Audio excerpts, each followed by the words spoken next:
बोलने लायक तो दूर, इंसान को रोने के काबिल भी नहीं छोड़ती। कौन क्या कर रहा है, कैसे कर रहा है और क्यों कर रहा है, इन सब से आप जितना दूर रहेंगे उतना ही आप खुश रह। आशु जीवन शैली का एक हिस्सा है, किंतु आगे आने वाली समस्या का समाधान नहीं। व्यक्ति को दुहक होना उसके जीवन का हिस्सा है, किंतु जीवन भर पीड़ा को हृदय से लगाना आगे बढ़ने का समाधान नहीं। प्रेम सदैव माफी मांगना पसंद करता है और अहंकार सदैव माफी सुनना पसंद करता है।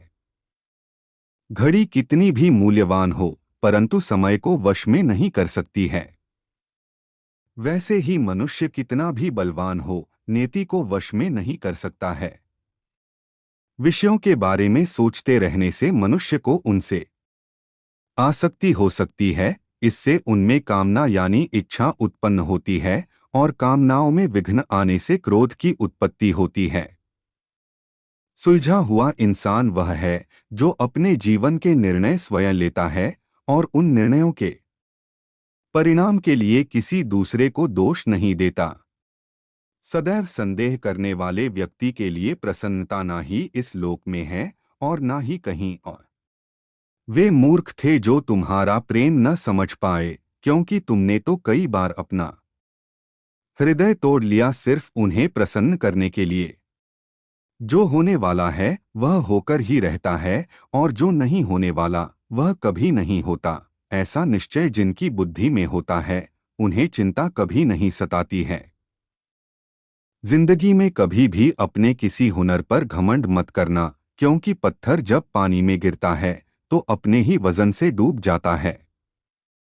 अच्छा कर्म करने के बावजूद भी लोग केवल आपकी बुराइयां ही याद रखेंगे, इसलिए लोग क्या कहेंगे इस बात पर ध्यान मत दो। तुम अपना कर्म करते रहो।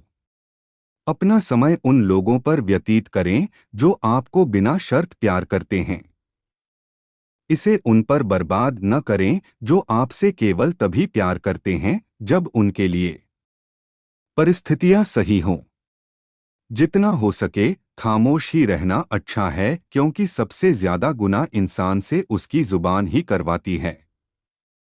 फूटे हुए पात्र में चाहे जितना भी जल भरा जाए वो कभी भी पूर्ण नहीं हो पाता। ठीक उसी प्रकार चंचल मन की चाहे जितनी भी इच्छा पूर्ण कर दी जाए उसे संतुष्टि प्राप्त नहीं होती।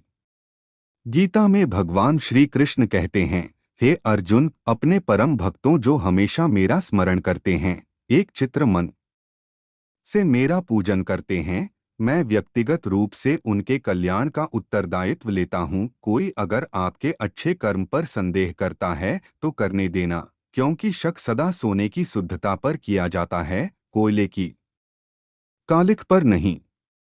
अच्छी नियत से किया गया कार्य कभी व्यर्थ नहीं जाता और उसका फल आपको जरूर मिलता है।